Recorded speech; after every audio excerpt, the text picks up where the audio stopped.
8वां बाब तूफान का खात्मा।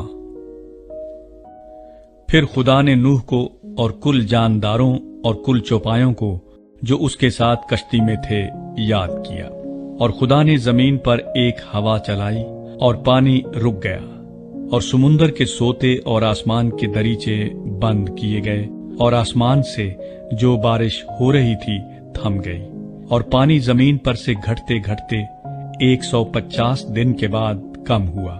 और 7वें महीने की 17वीं तारीख को कश्ती अरारात के पहाड़ों पर टिक गई, और पानी 10वें महीने तक बराबर घटता रहा। और 10वें महीने की पहली तारीख को पहाड़ों की चोटियां नजर आईं, और 40 दिन के बाद यूं हुआ कि नूह ने कश्ती की खिड़की जो उसने बनाई थी खोली, और उसने एक कव्वे को उड़ा दिया। सो वो निकला, और जब तक कि जमीन पर से पानी सूख न गया इधर उधर फिरता रहा। फिर उसने एक कबूतरी अपने पास से उड़ा दी ताकि देखे कि जमीन पर पानी घटा या नहीं, पर कबूतरी ने पंजा टेकने की जगह ना पाई और उसके पास कश्ती को लौट आई। क्योंकि तमाम रुए जमीन पर पानी था, तब उसने हाथ बढ़ाकर उसे ले लिया और अपने पास कश्ती में रखा। और 7 दिन ठहरकर उसने उस कबूतरी को फिर कश्ती से उड़ा दिया। और वो कबूतरी शाम के वक्त उसके पास लौट आई, और देखा तो जैतून की एक ताजा पत्ती उसकी चोंच में थी। तब नूह ने मालूम किया कि पानी जमीन पर से कम हो गया।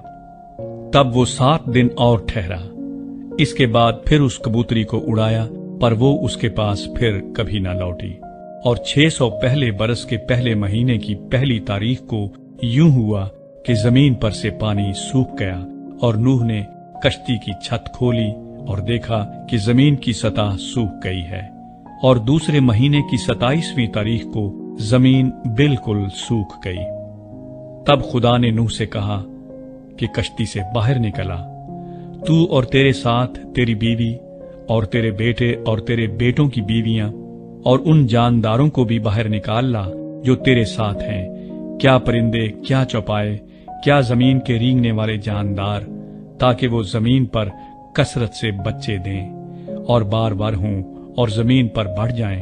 तब नूह अपनी बीवी और अपने बेटों और अपने बेटों की बीवियों के साथ बाहर निकला, और सब जानवर, सब रेंगने वाले जानदार, सब परिंदे और सब जो जमीन पर चलते हैं अपनी अपनी जिन्स के साथ कश्ती से निकल गए।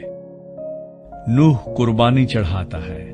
तब नूह ने खुदावंद के लिए एक मज़बा बनाया, और सब पाक चौपायों और पाक परिंदों में से थोड़े से लेकर उस मज़बा पर सोख्तनी कुर्बानियां चढ़ाई।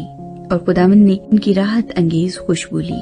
और खुदावंद ने अपने दिल में कहा कि इंसान के सबब से मैं फिर कभी जमीन पर लानत नहीं भेजूंगा, क्योंकि इंसान के दिल का ख्याल लड़कपन से बुरा है, और न फिर सब जानदारों को जैसा अब किया है मारूंगा, बल्कि जब तक जमीन कायम है बीज बोना और फसल काटना, सर्दी और तपिश, गर्मी और जाड़ा, दिन और रात मौकूफ न होंगे।